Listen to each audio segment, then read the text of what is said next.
All right, welcome to the first episode of Philmcast, which is a podcast for filmcritics.wordpress.com, a blog site that we created where we talk about some of the upcoming movies, some of the movies that we've seen, as well as DVDs, actors, actresses, anything film-related. We'll try to touch base and talk about it, not only on this podcast as well as our blog. So you can check that out at filmcritics.wordpress.com, and that's spelled P-H-I-L-M critics, all one word, .wordpress.com. I'm Phil Smith, one of the hosts here of the show. You can find me on Twitter at PBSmith7. Along with me hosting the show every week will be Mark McLean. Mark McLean. I don't use my Twitter, but I'm going to start. It's at Mark McLean 716. And our out-of-state resident who currently resides in New Jersey. He's also a... What's that? Where do I reside? New Jersey, who is also a contributor for a couple other blogs that if he wants to mention, he can professionally. Shameless plugs. But he is joining us via Skype every week, thankfully, taking time to do this. And he's also a main contributor on our site as well. Rob? Yeah, I'm Rob Mayers. You can find me on Twitter at RxMayers, RxMayers. And we can just keep the two worlds separate. I don't need any shameless plugs in here to my work. All right, no problem. All right, Rob, so one of the things we wanted to touch base and talk about this week was some of the DVDs that came out. A couple of them that came out today, some movies that came out over the fall and winter, I believe. Two movies that we wanted to talk about first that we did see, that we also wrote a little write-up on our blog, as well as did Drive Home Review, a 7 to 10 minute clip that we kind of review the movie right when we get out of the theater and on our drive home, was Project X, as well as Jeff Who Lives at Home. Why don't we start with Jeff Who Lives at Home, since Rob and Mark, you guys saw that. I didn't have the chance to see it, so maybe I will catch it on DVD here. Came out today, and why don't you guys talk about that? What was your... If I recall, you guys liked the movie. Yeah, I think it's... Mark, you can start it, Phil. Oh, go ahead. I guess it just filled the role or the category of the indie movie. I haven't seen an indie movie like that in a long time. It just it was the same type of stuff, same formula you'd see in all these types of indie movies.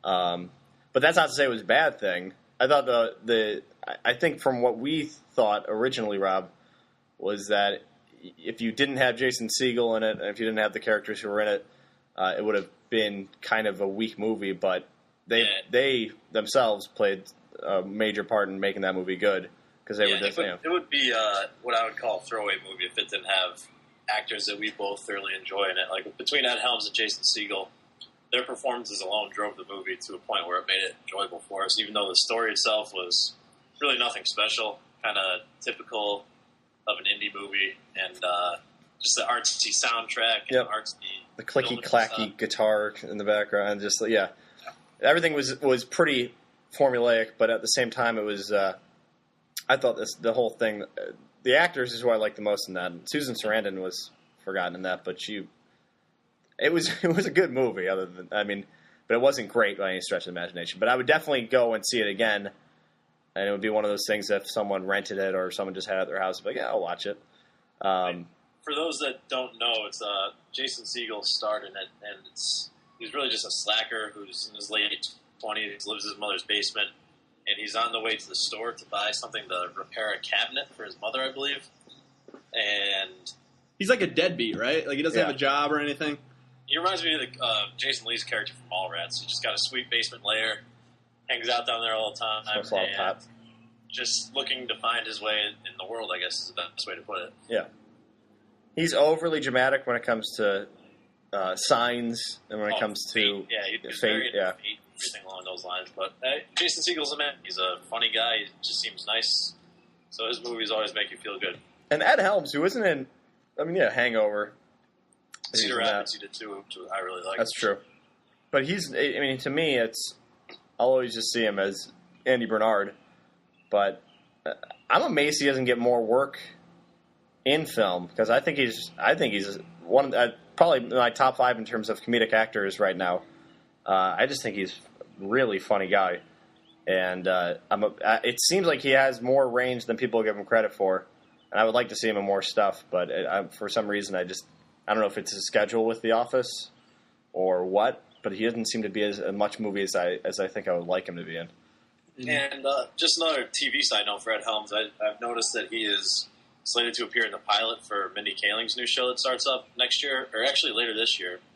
Mindy Kaling, who plays Kelly on The Office. So I don't know if he'll have a recurring role in that show as well. And then he's also got The Hangover 3, which is about to go into production. So he's got some big things on his plate. Is she gonna do double duty, or is she gonna be more limited? And that sounds like they're. I don't know. I haven't done enough research on it, but that sounds like they're wrapping up The Office, which I think they should anyway. But yeah, not because I think it. I don't. I mean, we're getting a little off, but I'm not one of those people that thought the show got worse. I thought last season was still a pretty good show. The last season of The Office without Michael Scott, without Steve Carell, I still liked it, but they do need to wrap it up. I mean, it's been 10 seasons. This is gonna be season 9. This will be season 9. So I mean, that's a lot. I mean, they should wrap it up. Maybe that's an indication that they are going to be wrapping it up after this final season. Who knows? I don't know. This will equal the amount of seasons that Seinfeld had. Yeah, Friends was only 10 seasons. Yeah. Like for a sitcom, it's getting up there. Yeah, once you get to 8, 9, 10, it's usually. I think Cheers was only 10 seasons. Seinfeld was 10, I think. Yeah, I think they were around 9 or 10. 9. So I just don't think you have enough. There's not enough there. So I would hope, because there's so many talented people on that show, I would hope that they would eventually get away from it and start doing their own thing, and hopefully that would lead to Ed Helms doing more film stuff. Which, would you say, with the exception of Steve Carell, that Ed Helms has had the most successful, or I guess in terms of, maybe not in terms of money-wise, because Jim Halpert's been in some movies that made some decent money, but... Yeah, but he's been nothing really good. Or John Krasinski, I should say.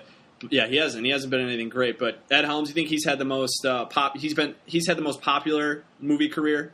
Well, he's in outside of Steve Carell comedies of all time, so that should kind of give him a free pass. Between The Hangover and The Hangover 2, those both gross, probably the two of the highest gross. I feel like he was in something else too that we're forgetting. I'll look it up real quick. He was in Cedar Rapids. He was in The Lorax as well. Not much more than that, though. Jim or John Krasinski, it seems like he got typecast because of the whole Jim and Pam story. I think he got typecasted into like romantic comedies. Yeah. Which is fine. You're making a lot of money doing that, but I don't think he has enough range to be in the type of comedies that Ed Helms is or Steve Carell is. Which Steve Carell can do both. I mean, we saw him do both last year. But also, I mean, you look at the what's his name, Dwight. What's his actor name? Rainn Wilson. Yeah, Rainn Wilson. I mean, for as popular of a character as he's become in pop culture for being Dwight. He's had a nice little career for himself. But he hasn't been in anything. His only main role that I can remember is The Rocker, which was like an awful movie. I don't know about that. That was pretty good. Well, I mean, it's not, okay. It wasn't as bad as I thought it would be. He was in Juno in the beginning of that, and then he was also in that movie Super. It was kind of like an indie superhero movie. Yeah, I didn't see it, but Ed Helms is also in The Goods. Yes, which is actually kind of funny. That was a Jeremy Piven movie, right? Yeah. And Ed Helms is also in Night at the Museum, the second one, which the only reason I remember that is because I watched it this weekend. It was on demand on Fios TV, so I watched it. The movie's not that bad. Whatever. I'm not. It's not. It's a guilty pleasure movie. All right. Getting back to Jeff Who Lives at Home, though. Also in that is Judy Greer, who is she's one of the females in the movie, obviously, but she's. For those that maybe don't recognize her name, she played the secretary in Arrested Development. Yeah, and she's a redhead. She had a show recently on CBS. I think it only had one season. It didn't do very well. But so what? Getting back to it though, what exactly happened? I didn't see the movie again, so give us a little plot rundown. It's really a cookie cutter storyline. It's just a stoner slacker lives at home still, and then he just goes out on a trip to the store. And just starts seeing all these signs and feels like destiny's pointing him towards this inevitable conclusion in his life or towards like a major life event. And the story just wraps up with said event, but I don't want to say... Well, also it has... Ed Helms plays kind of the polar opposite. He plays like this self-important ass, really. I mean, really is like this... Yeah. This just unlikable kind of materialistic kind of guy who's completely different from his brother. Who isn't as successful as you think he would like to be, who's married but is in a failed marriage. So he has things on the outside that would look like he's doing pretty well, but he's in the same type of rut as his brother is. He drives a nice Porsche that he can't afford. He lives in a shitty apartment and goes out in a car that probably costs more than his apartment. Yeah, doesn't appreciate his hot wife and like. Yeah.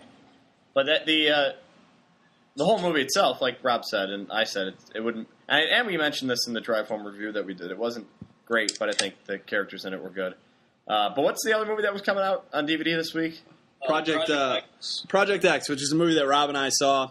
And I remember this movie. Okay, so when the trailer came out, obviously probably about a year ago now, or the trailer came out last summer, Mark, you had no interest in seeing it right from the beginning. No, yeah. I remember Mark saying he was uncomfortable. There are scenes that make you feel uncomfortable in that movie. Mark was nervous to go see that movie because how uncomfortable it would make him feel. Yeah, it had a different type of... It felt like the way I feel when I watch, like, Dinner for Schmucks or Meet the Parents, but in a different way. Like, things that are happening that aren't good things to me, I just get really... I have this really weird reaction to it where I get nervous when I'm watching it. I'm like, oh, boy, this is going to... Oh, they're going to get in trouble with this one. I just didn't... And, I don't know, I didn't like the culture in it, too. But other than that, I didn't see it... or an interest to see it, but based on what you guys thought of it... I mean, and again, check out our Drive Home review of it. I remember when we, as soon as we got it, it's just a feel-good, fun party movie. I mean, it's exactly what you would expect. It's not great acting by any means or anything like that, but... They didn't have any actors in it. It was all... Or they were actors. It was all first-timers, yeah, and young kids. Experienced the most...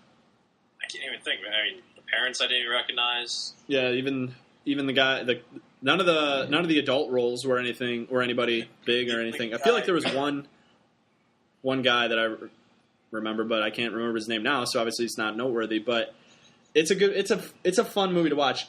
For DVD wise, it's definitely worth renting. Redboxing or if it's on Netflix or whatever.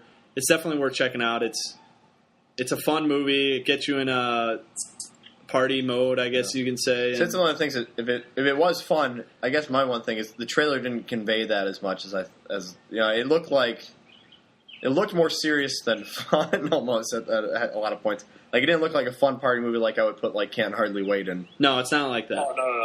Can't Hardly Wait is a different. I mean, there's not like serious dialogue or there's not what do you call planned dialogue or anything like that. It's written to be like it's a documentary. Like it's a documentary, even though it's so it starts off. It's not. But the premise is it's a kid birthday party, kind of a nerdy kid who wants to be in the in crowd.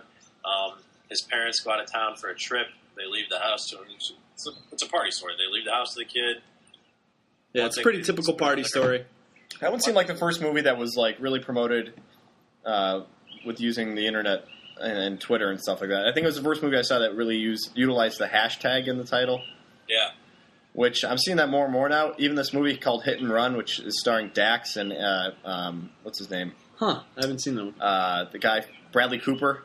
Kristen Bell's in that too. And Kristen Bell. And the entire trailer at the bottom left-hand part of the screen, it's the title of they're showing the title of the movie and a hashtag right next to it. Yeah, which through that the entire movie. It's almost like you would see like in a dialogue box for like ESPN or something. It's right in that portion of the screen. Which, Rob, you mentioned that when we went and saw Snow White and the Huntsman, right. Was that some theaters and some production companies and some studios are really promoting that. Like we were saying, how this could be a bad thing too. Is that in our eyes for us encourage people to live tweet during the movie using the hashtag in the theater, which is a nightmare for me. That's what I thought when I saw that trailer. Is like it's contradicting in its own right. Is that it's telling you to hashtag something or to search something in an environment where you're not supposed to use your phone.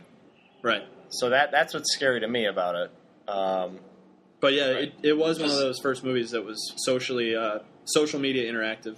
They did a lot of YouTube promotions before any TV spots. It was a good point. That was really social network driven advertising and the early going for Project X. Right. But I don't know how it did. I think it did well though. It made $54.5 million in the box office. Probably much more than its budget. Probably what they exceeded their expectations. So I think the budget was 20-something for this movie, 20-something million, and I don't remember.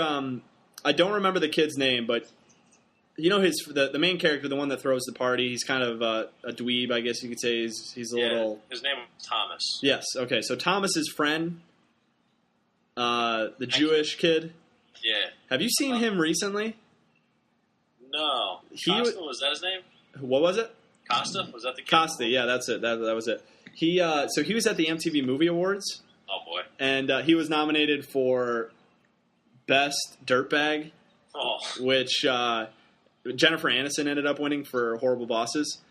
But he was nominated, and he was I don't know if he was doing this on purpose, if it was a character, if it was like just the way he is, but he gained like probably 40 pounds. Like he's just a fat looking Guido Jew.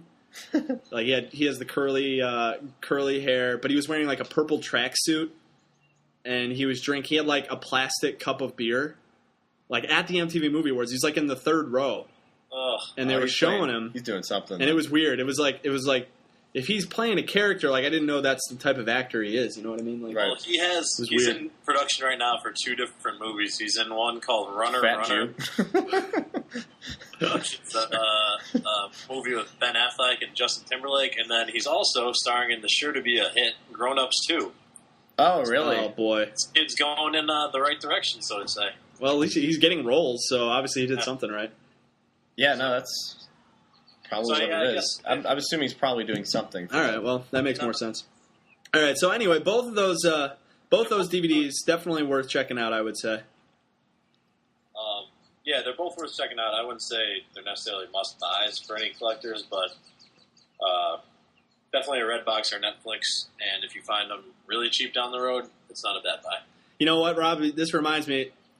You should probably. We'll have to get it up on the blog. You'll have to take a picture and post it. A collection of your DVDs. Yeah, Rob has quite the collection. I don't know. What would you say? Over 1,000? With TV shows, we're probably closing on 1,000. Yeah. Yeah. Which there are definitely people out there that have more. We're not saying that, but including the one and only Dan Myers, probably. Yeah. Yeah, but I would say you're catching up on him. Plus, he doesn't buy DVDs when they first come out. He usually waits years after they come out. But anyway, you have quite the collection. Are these 2 that you were going to add to your collection? Like I said, maybe down the road for Project X. I did. They seem like 4 for 20 bins. Yeah, exactly. Like if a Blockbuster has them at a 4 for 20 down the road, then I'd probably buy them then. But at the moment, they're not really top priority. Jeff, who lives at home, not even. I really enjoyed that. That might be, but probably not even right now, no. All right. I like Sherlock. I bought that one last week with Sherlock Holmes. Did you get the Blu-ray? Yeah. Which, by the way, that movie is so good. I want to see that again. So that came out last week, right? Yeah. We talked about that a little bit. All 3 of us saw Sherlock Holmes. We saw it together. Yes. Sherlock Holmes, Game of Shadows. Rob, you have a typed review, I believe, on the blog of Sherlock Holmes, Game of Shadows. Right, we did a write-up. You did not like it as much as we did initially. Hey. Well, don't say that. Initially, you did not have... Well, I will say this. The first 20 minutes stands right where I thought the first time I saw it. Like, the first 20 minutes of it is not very good at all. And I start... Really? I should say the first 10 minutes makes me uncomfortable watching because there's a lot of cheap humor, and it doesn't seem like it's the same... It doesn't seem like it's a Sherlock Holmes movie in the first 10 minutes. It seems like it's weird humor, weird like stuff going on. I just didn't like the first 10 minutes of it. And then as soon as it gets to like action sequences later on, it like immediately kicks into a Sherlock Holmes movie. I just thought the first part of the movie was really slow and really bad. But after that... My main criticism coming out wasn't that I didn't like the movie. It was just that I really liked the first movie. So it just didn't live up to my expectations compared to the first movie. I like the first one a lot better. But I like the second one probably as much, if not better, than the first. Okay. So I watched this weekend, I don't remember what channel. It might have been USA or FX or TNT or one of the, maybe, I don't think it was TBS. I think it was USA. They showed it twice. They showed it back-to-back for Father's Day weekend. And I watched it back-to-back on Saturday. The first one, just the first Sherlock Holmes. Oh, okay. Which is it's an awesome movie. I mean, it really is. It kicked ass in every way. I just like the villain a lot more in the first movie. Really? Yeah. See, I didn't like the villain as much as Dr. Moriarty. I thought this villain in the second one was really, really good. I mean, which I totally because you had the build up in the first one too. And he's in it. He's in the first one a good amount. Yeah, yeah. I totally forgot seeing the second one. I just thought Lord Blackwood was like really cool, and I liked how he tried to like corruptly like make the people bring down the system. With his magic. Yeah, but that's the thing that maybe that's why I didn't like him is because in the end he was a phony. Yeah, that's versus this guy, really was Sherlock Holmes equal in every way, pretty much. Yeah, Moriarty was a good character too. I don't know what I liked about Lord Blackwood, but what I like about the second one now, I thought about it and I watched it again. He didn't seem, and maybe this is Sherlock Holmes' character, which I think all three of us don't know it that well. We just know what we saw in the movies. But when he kills his like one and only love in like the first 5 minutes, and then reveals that he killed her like 10 minutes after that. Who, Sherlock Holmes or Moriarty? Moriarty kills Rachel McAdams. That's not his love. He doesn't love her. Sherlock Holmes does. Sherlock Holmes is one love. Yeah. Oh, he killed. Okay, I'm sorry. When he kills Sherlock Holmes' one and only like true love in the first 5 minutes, and then pretty much tells Sherlock Holmes that he did that.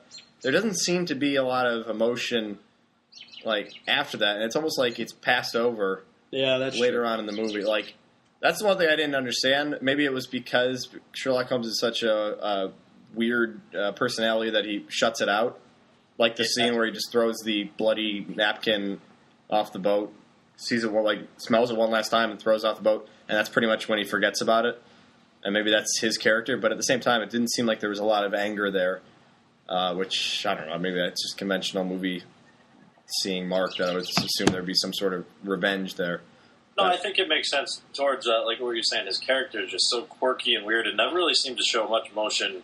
Period throughout the movies. Yeah, maybe they just wanted to stay true to that. They wouldn't be affected by it. Right. Yeah. So. But again, just to reiterate, that movie still is great. Yeah, I'm gonna have to borrow that from you, Mark, and see it. That was one that I wanted to buy last week, but it kind of slipped my mind, and I didn't get around to going out to the store. So. Yeah, I bought the. It came out with a combo pack of that. I just bought the regular Blu-ray, which I'm amazed they still come out with combo packs, including DVDs. Well, that's what I was just going to ask you, Rob. Are you strictly buying Blu-rays now, or? Every time I buy a Blu-ray, I buy the combo pack still. I'm amazed by that. I don't know if it's just mental for me, but I like having the DVD because I know I have multiple DVD players in other rooms. And like a lot of times, if I want to watch a DVD, I don't have the Blu-ray player in my room. So, do you ever watch the digital, or do you ever take advantage of the digital? Yes, format? I do that a lot actually. Every time I travel and every time I'm at home, I use the digital copies a lot. I actually have a decent collection of digital ones on my computer now. So that does come in handy sometimes. I'm just amazed that there's still that option there at that price point, like usually $10 more to buy the combo pack. Where I think DVDs caught on faster than Blu-rays at this point. Combo packs are a lot cheaper than you'd expect most of the time. It's usually maybe $2 more than the regular Blu-ray, and I just always jump on see that. Why not? Usually, yeah. I mean, at that point, it doesn't really make a difference. The $2 extra. Yeah, but you're kind of weird too because you still buy CDs. Sometimes I've been transferring that over to vinyl, so I'm buying the record. He's going the opposite. Going back in time. You're going to Best Buy, ask for a Laserdisc copy of Jeff Who Lives at Home.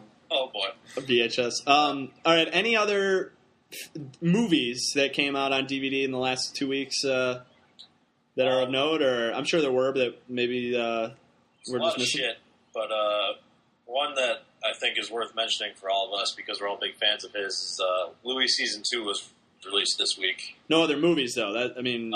Wanderlust was released this week. I don't think any of us saw that. That was with Jennifer Aniston. Which remind me again, what was that movie? It's slipping my mind. I don't remember it.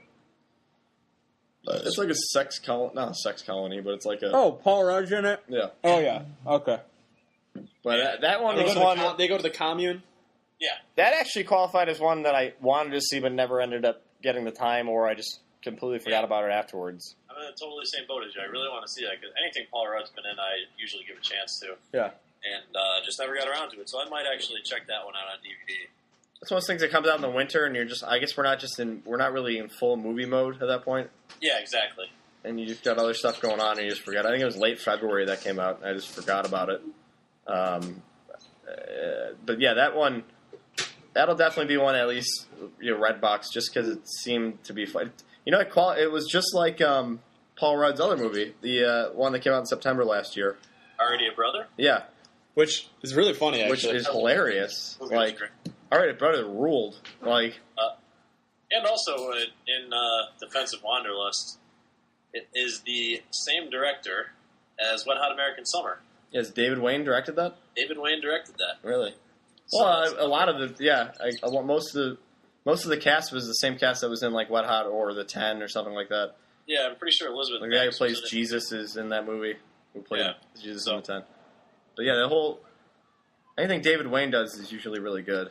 Actually, no, Elizabeth Banks. Malin Ackerman was in it, and also Ken Marino, who I think is really funny too. But all right, All right, so Louis came out, which is a TV show. It's on FX, and it's the third season's going to be coming up here pretty soon. Next week, Next week, is it? next week Thursday. In a I think. pretty good lineup. Wilfred, which I thought was a great show with Elijah Wood is the I main never got character. What's that? I never got into Wilfred. Did you not give it a chance, or you just didn't like it? Didn't give it a chance at all. For no It's a reason. weird. It's It's a weird, weird, thing to but get into. I liked think. it. Yeah. I thought it was really funny, and I thought it was interesting too. I thought the story was pretty good. I'm very interested to see where it goes this season. But Louis in that lineup is Wilfred Louis, and then also Russell Brand's new show, which is I don't really know a whole lot. It looks like it's a commentary show. Looks pretty stupid. It looks kind of weird. And then Anger Management, which is Charlie Sheen's new show. When is the Russell Brand shtick going to wear off? Yeah. I don't know. He's playing Elvis Snow anywhere he goes, and I mean, people seem I to love like it. reading Sarah Marshall a lot, and I'm really getting sick of this guy. Well, don't he's know. also in Rock of Ages, which none of us are going to see, I hope. But Dude, that movie made like $15 million. Of course, it's gonna be a hit. There's one thing. $15 million doesn't seem like that much, though, for an opening weekend. No, it got destroyed. Yeah. Oh, did it really? They're expecting like almost 30. I was going to say, they were probably Oh, expecting really? to be one or two Okay. at this weekend, and it probably got beat out by... Well, it went did up- Prometheus beat it out? Well, it went up against the Sandler movie. Madagascar 3 finishing first. Well, that's not a surprise. 2 weeks in a row. That was That's the not a second week released. And then Prometheus was in second. Yeah, that's surprising that Prometheus beat it, because Prometheus got so many bad reviews. I'm And then, amazed that it didn't. When I heard 15 million, I thought. I guess you're right. That's not really a high My box boy- office number. I think it's one of those movies that no guy is going to actually go see, and women don't care. Like, Well, I thought it would have played into because it seems like girls now, it doesn't fit in their wheelhouse. teenage though. girls now, really seem to latch on to 80s rock more than they did. I don't know why. 80s rock seems to be all the rage sometimes at But parties then or whatever. maybe choose a different lead than Tom Cruise, who Yeah. actually Tom replaced Cruise him. isn't likable. Tom Exactly. Cruise. I mean, Tom Cruise does well with Mission Impossible, yes, but Mission Impossible, I think He's lost his lust. He's old now. Like, he's just... Well, Yeah, especially he for- turned a lot of people off. I think just his personality. A lot of people just don't like him. He looks so douchey in that trailer too. Just like, Yeah. you don't even. All Alec right. Baldwin can't even save that movie, and people love Alec Baldwin. I like Alec Baldwin.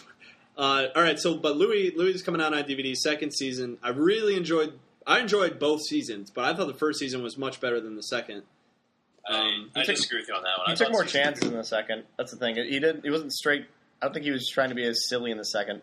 That's the thing. I think Which is on with Phil. I like the first one more too. I think I just expected it to be like the first one, where it was a lot more silly, and the second one had a lot more seriousness to it. And it's good. Don't get me wrong. I enjoy it a lot. But he caught a lot of people's attention in the second one more than he did in the first season. I thought season 2 of Louis was one of the best comedy seasons of a show in the past 5 years. I was so impressed by the.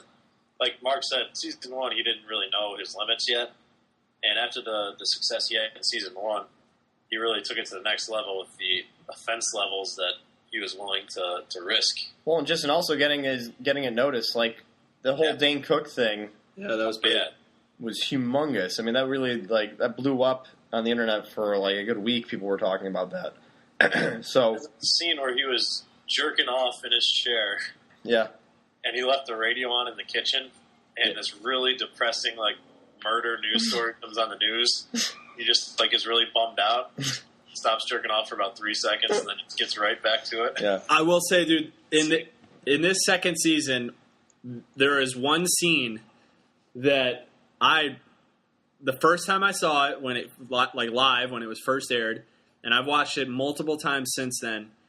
The scene where he's driving to New Hampshire, or they're driving somewhere up in the New England states His aunt or whatever. to visit the great aunt with his two daughters, and the Who Won't Get Fooled Again comes on, That and was he's singing along with it in the That car. was Who Are You? Or Who Are You? Yeah. Yeah. Is one of the funniest scenes. Even if you've never seen the show, just YouTube that clip. It is so funny because it reminded me of my dad, first of all, because that's what he used to do when we were the age of his daughters who were in the back seat of the car. But just there's everything about that scene is like so funny. Oh, and the daughter's reaction to that scene is one of the funniest parts because it's all you can tell they're not old enough to be. Are those his daughters? No, they're actresses or actors or whatever. He does have daughters that are similar in age. Yeah, but it's not them. Okay, but the reaction when he's singing back and they're actually laughing. You can tell it's just him making them laugh, which is the funniest part about that. Yeah, actors were actually laughing, legitimately reacting to Louis singing The Who. I laughed so hard when I first saw it. Like, legitimately was laughing out loud for a good... It's a long scene, too. It's probably like a 7 or 8 minute scene, and it's really funny. I think he said... it's the scene of the song with a little bit before and after, too. I think he said that was the most expensive scene he had to film. Why is that? Because he had to get the copyright for it. Oh. So, I mean, that's including that helicopter scene in season 1. Yeah, when I went to... Where you have to rent a helicopter in New York and fly off in a helicopter. So he's including all those scenes. That was the most expensive because of just the copyright from The Who and getting that song in there. Got his money's worth by playing about half the song as opposed to just 10 seconds of it. Yeah. No, that was a really good one. I'll probably pick that up, too, because that'll also be on Netflix at some point, too, I think. I might have to get Louis season 2 this week. I just can't do the TV shows on DVD just because I feel like watch them once. I'll watch it one time and then I'm not going to sit there like maybe then years down the line I'll watch the season again. But I have a couple shows where I have some South Park seasons. I have The Office like season 1 and 2 on DVD. I just never watch them. After I watch them all, straight through, continuous. Yeah. Like during a weekend or whatever, or during the week, and then after that it just sits on my shelf. I don't watch them again.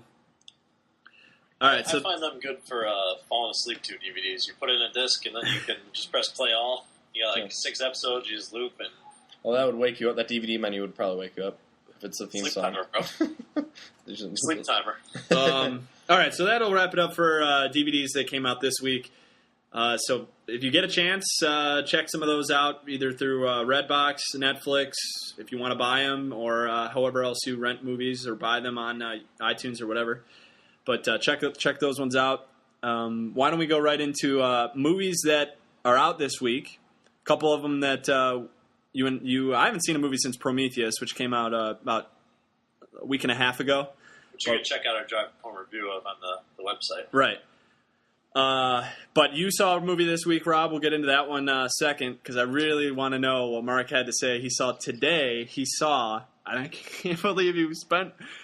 Listen, all three of us are pretty lax when it comes to go see a movie. We'll pretty much go see any movie, but there are some movies aside that even... from Rock of Ages. Aside from Rock of Ages. There are some movies... And that gay movie that's coming out, too. Have you seen that like, posters of that... It's like a gay dancer movie that's coming out. Oh, God, I saw the poster today. Keep going, though, but I forgot what There are some movies that we just won't see. And this is one that I thought we would just not see. Mark went and saw That's My Boy today, starring Adam Sandler. Yes. Which I broke, again, it's the second year in a row, or maybe, no, it might be the second time in 3 years where I broke my golden rule that I set after Click, which was I'm never going to see another Sandler movie again. You saw Grown Ups in theaters, didn't you? Yeah. I saw Grown Ups in theaters, which I liked. That was originally when I went back on my principles. And that was because there were so many, it was there's so many stars in that movie. I'm like, oh, it's got to be good. And that movie fucking sucked. This one, I don't saw know. it today, right? And I don't know what changed my opinion Let me say because... one thing about That's My Boy before you... Well, every oh, go ahead, yeah. The one thing I want to say about That's My Boy, because I was on the fence about seeing it as well for some reason. My buddy Chris went and saw it, I think by himself on Saturday, and I texted him, and I was like, how was it? And he said, don't see That's My Boy. Okay, so we'll preface that with somebody already... word to review the movie. Yeah. He just said, terrible. Don't. Oh, dude, he came out with Jack and Jill was the most recent one. And that was another one where we're all just shaking our head going, what is he smoking? He's become the character. He literally is the character from Funny People. Yeah. Like, he really just makes... I think he does it as a goof a lot of times. But he makes so much money off these movies. Yeah, why wouldn't you? So, thoughts I don't know what changed my opinion from 3 months ago when I first saw the trailer to 2 weeks ago when I started seeing the trailer again to like a week ago. But I think what made me change my opinion and made me go see the movie was that I found out it was rated R. And for some reason, it reverted me back to maybe this is closer to like old school Sandler, like What the Hell Happened to Me CD, like where just him just naughty language, bringing up like sex situations, and because he used to be a really just like he was like punk rock when we were kids.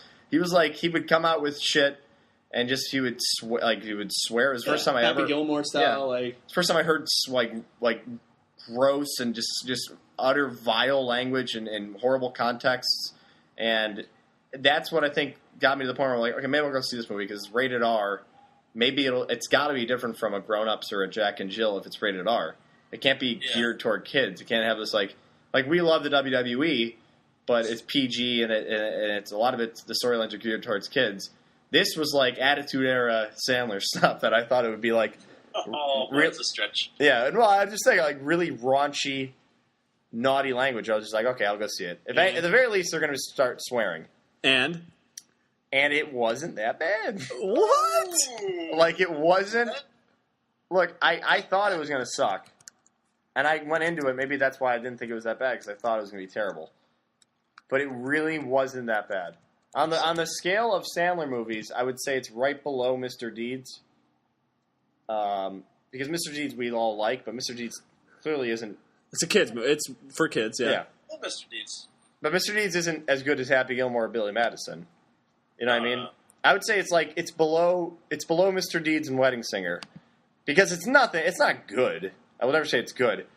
But a lot of the stuff that they do in that is really just I didn't mind it.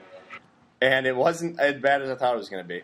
And they really I mean for as just I mean I think with comedies now I think there's a dangerous category or a dangerous thing we're getting into now where if you can just be as sick as you want and just swear, people will think it's funny. It wasn't like that. Like, it wasn't just, oh, now they're just swearing, now they're just saying dick jokes, so that's got to be funny. There really was a legitimate sense of this is a good movie while I was watching it. But then there was also points where it would be an old, like a Sandler thing where something really stupid would happen, and I'd be like, dude, this sucks. But then it would revert back to a funny part of the movie. I didn't think it was as bad as what your friend is suggesting. All right.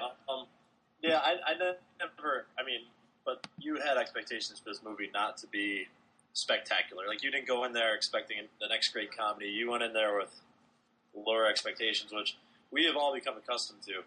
I don't think a lot of people have that feeling that they'll accept a poor movie if they aren't expecting something great. Yeah. And also, and if anything, like when we saw the first trailer in the movies, that's approved for all audiences, it looks like Jack and Jill or it looks like Grown Ups, like it looks pretty shitty. Yeah. But I think the Red Band trailer will give you at least an idea of the other jokes that are in it. Yeah. That maybe gives it sort of an edge and gives it kind of a level of funny that you weren't expecting. I'm gonna play the Red Band. Let's run the trailer right now, or at least some pieces of the Red Band trailer, and we'll see if it's any different. Yo,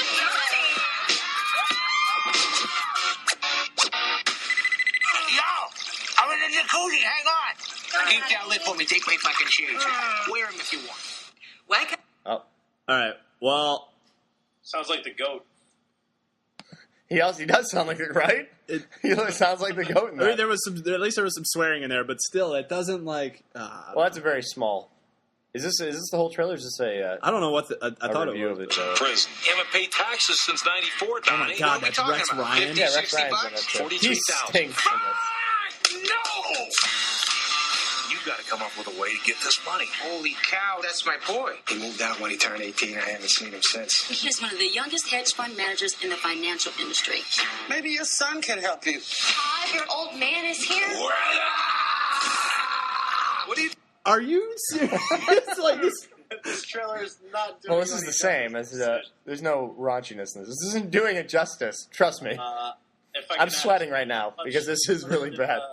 How How much did Vanilla Ice suck?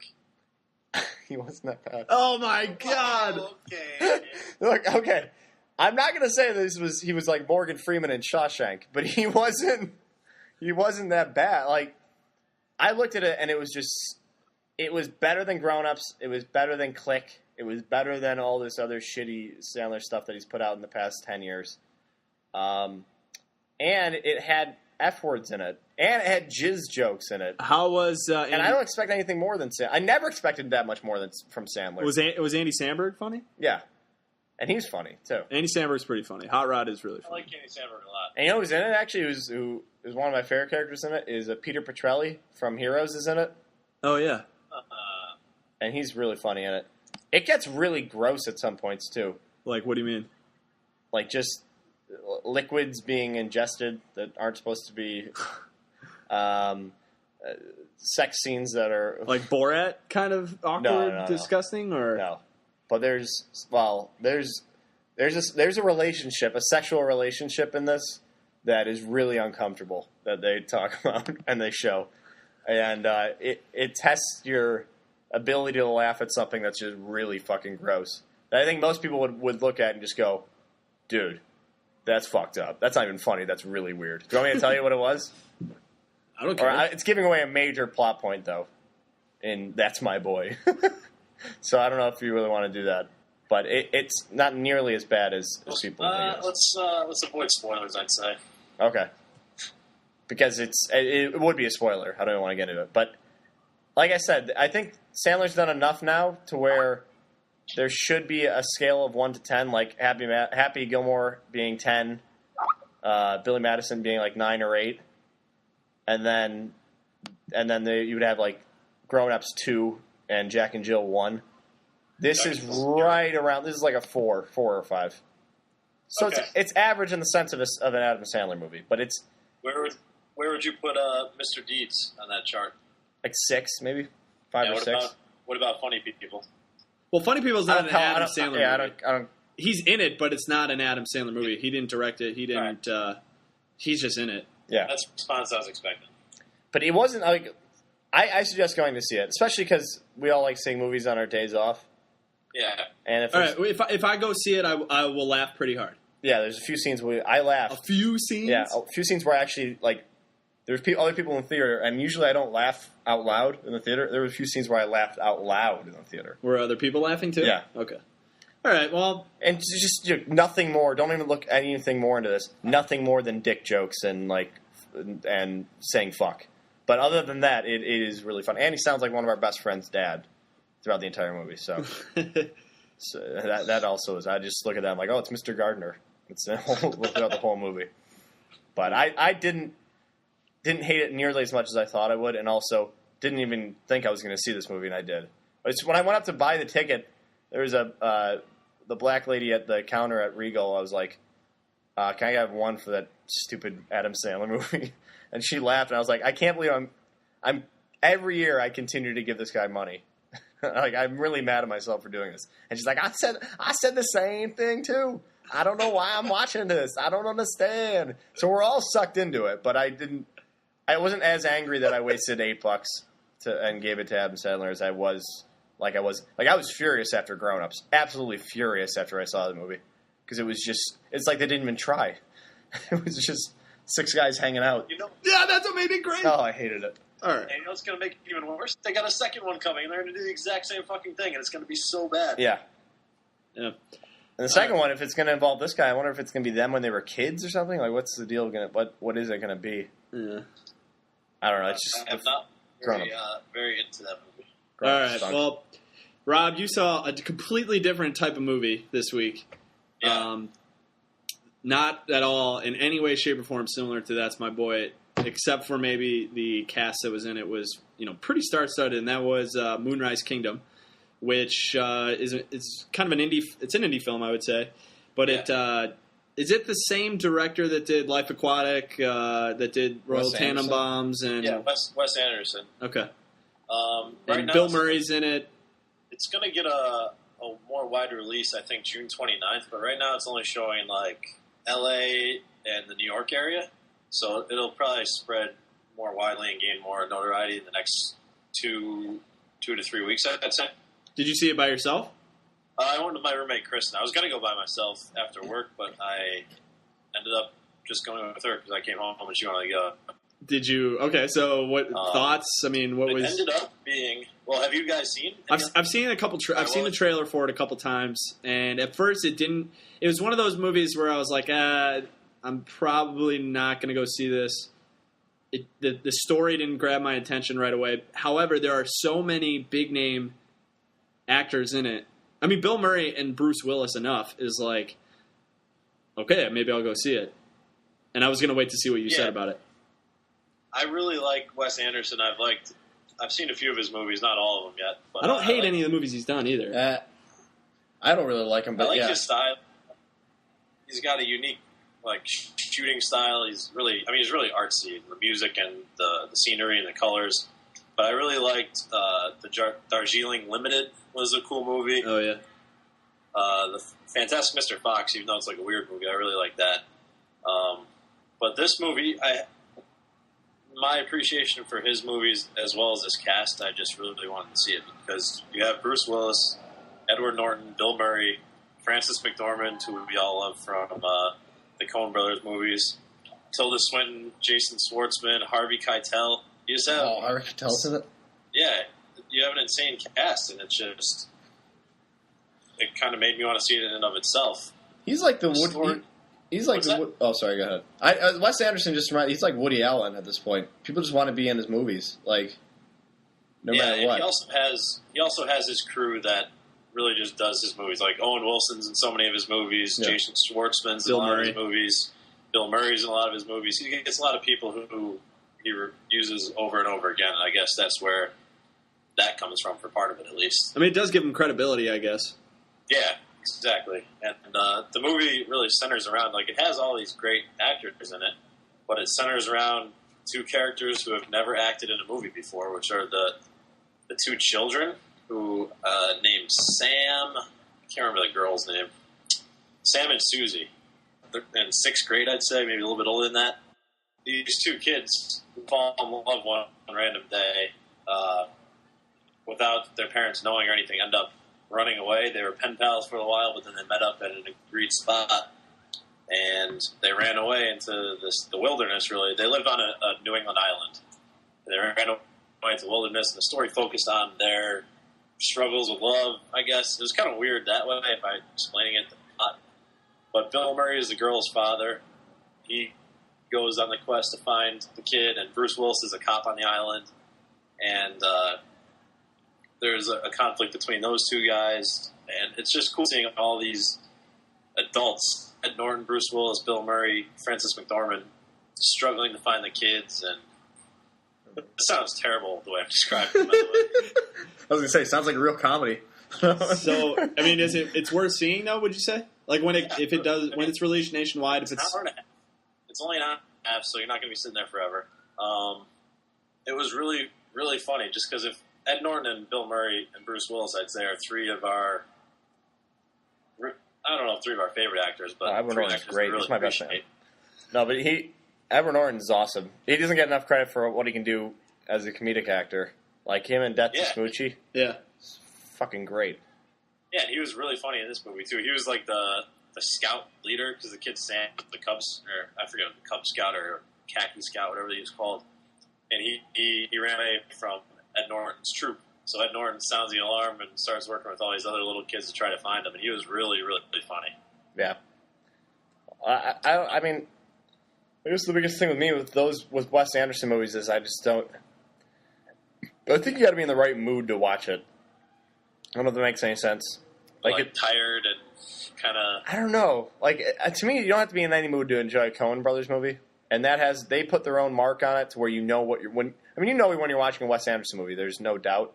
Just like you know when you're watching a Coen Brothers movie. But it just seems easier to watch it like a Coen Brothers movie and really get into it and laugh. Yeah, you have to be focused. Yeah, exactly. There has to be a degree of attention to detail when you're watching a Wes Anderson movie to really enjoy it and really laugh. And I just don't think I have the attention span. I think I'm really bad at it. Yeah, I think a huge emphasis for him, more so than a lot of... I mean, not necessarily Coen Brothers, because they put a lot of time and effort into it, but Wes Anderson loves like scenery and cinematography and his certain set camera angles, and he puts so much emphasis on that, and his fans really seem to. So, I mean, out of my expectations, I'd say I enjoyed this probably about a 4 out of 5. All right, so those are two of the movies we saw this week. Let's go into some of the movies that are coming out this upcoming weekend. I want to save the best one for last.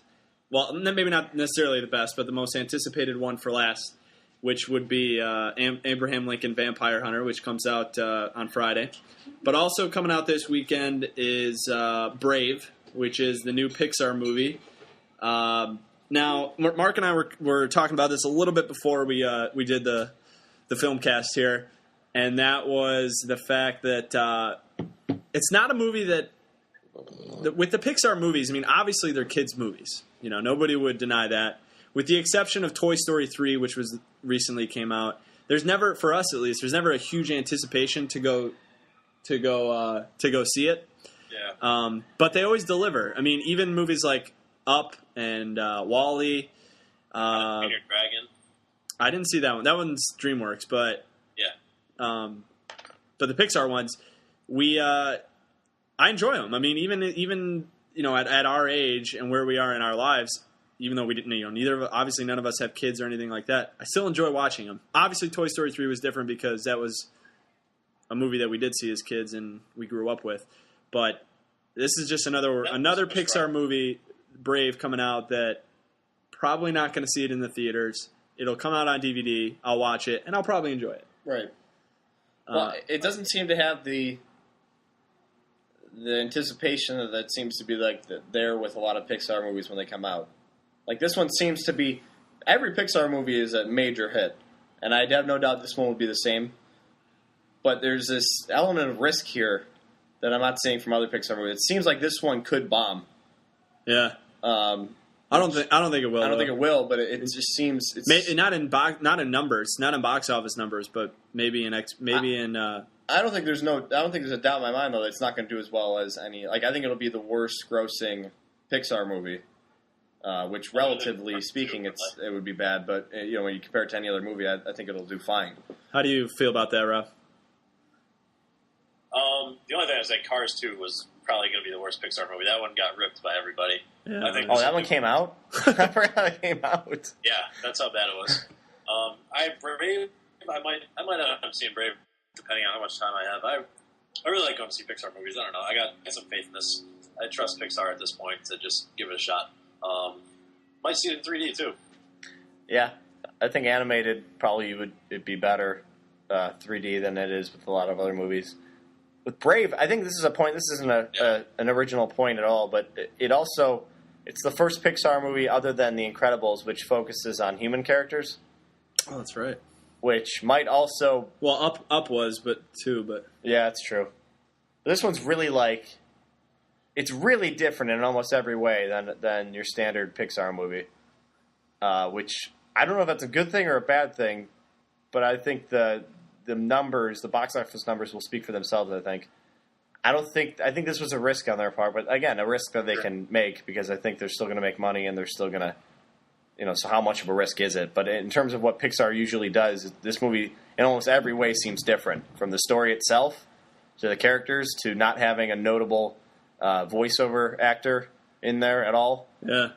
I think the trailer too plays a big part in it. The trailer doesn't get me pumped up, and it's a weird trailer. Yeah. It doesn't, it's got the song in the background. It just doesn't seem like a Pixar movie.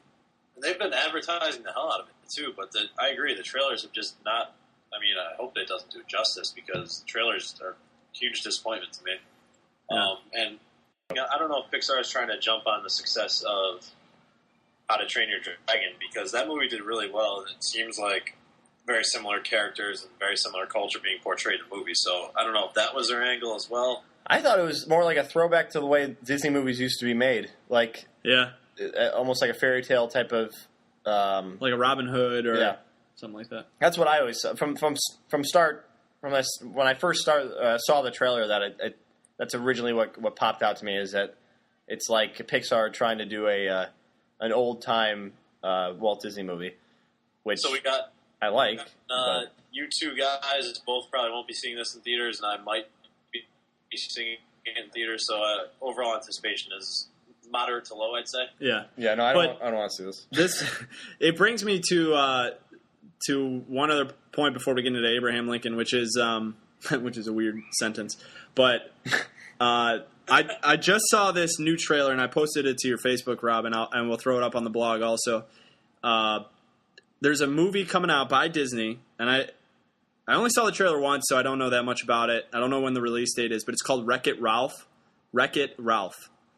And it's a Pixar, or it's an animated movie. It's a computer animated movie that is the theme of it. John C. Reilly does the voice for the main character, which is like he's a video game character.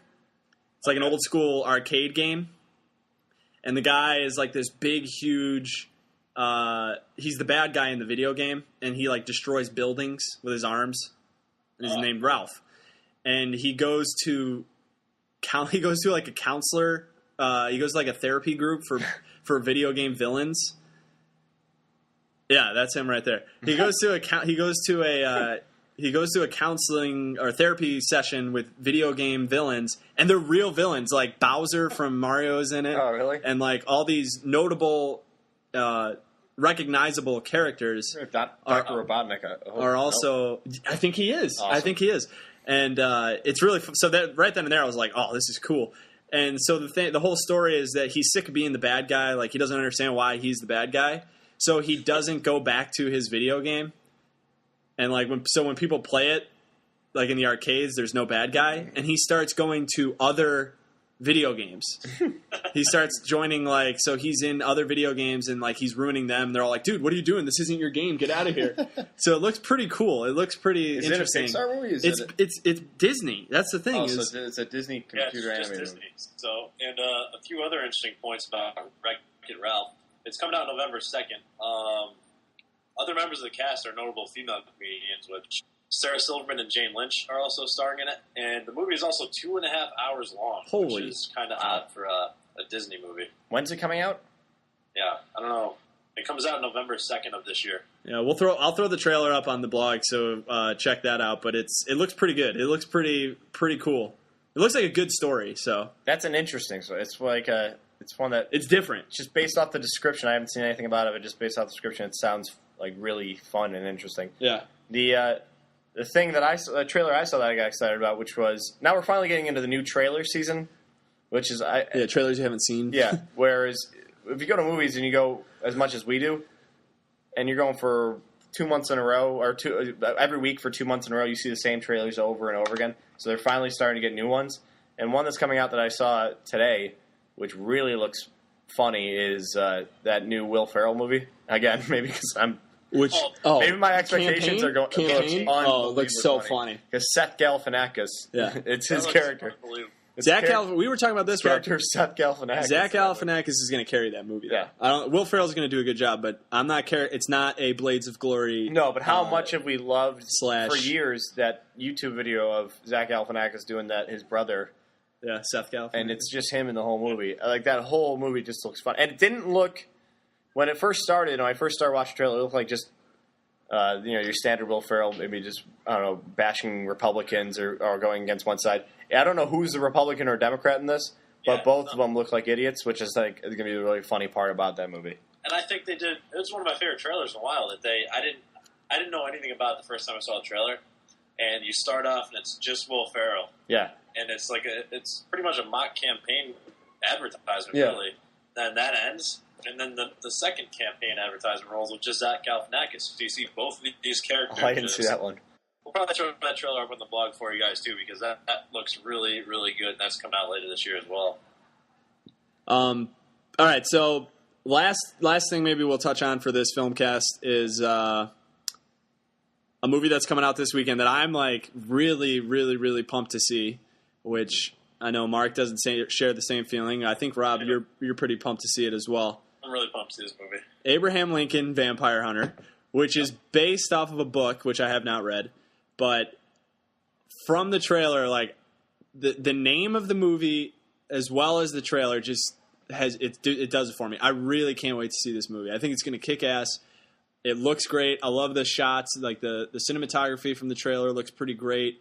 The whole storyline seems really cool and just something different and interesting.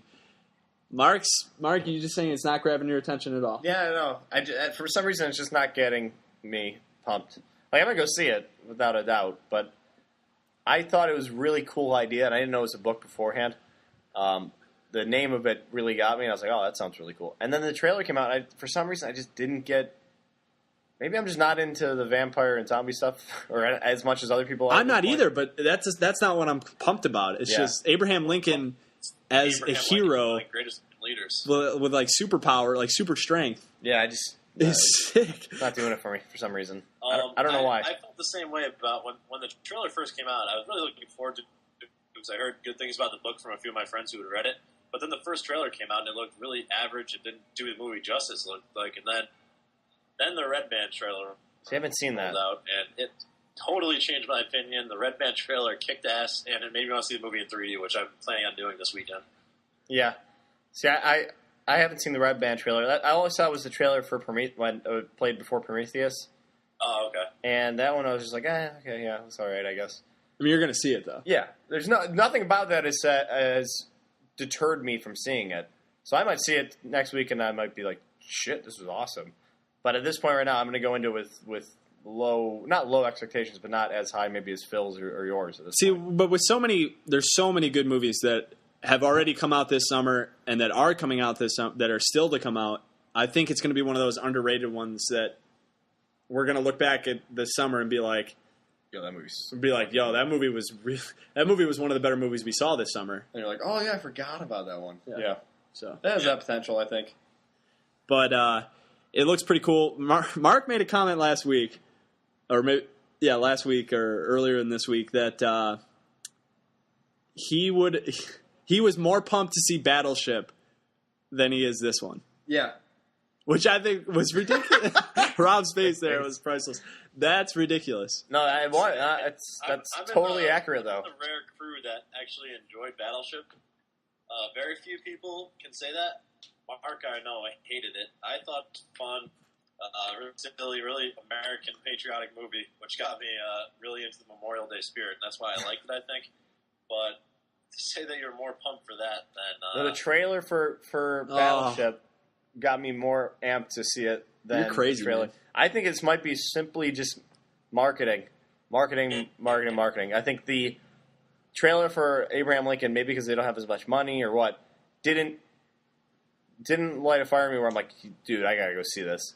Whereas Battleship, the explosions and just the shit that was happening in that trailer, I was like, this seems pretty cool. Like, I really wanted to see Battleship after seeing the trailer a few times.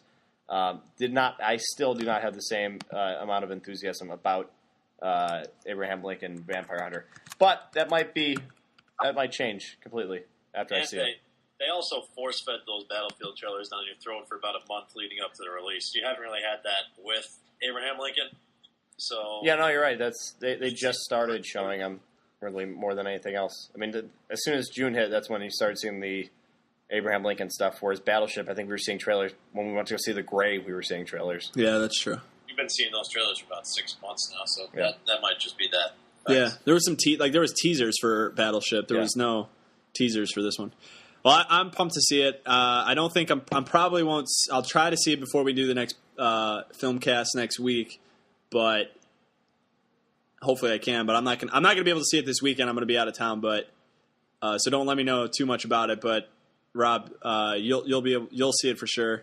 I'll see it. Maybe we'll go see it Tuesday or something. Yeah. But and I'll also have another movie ready to go for the next PC, which will probably be Ted.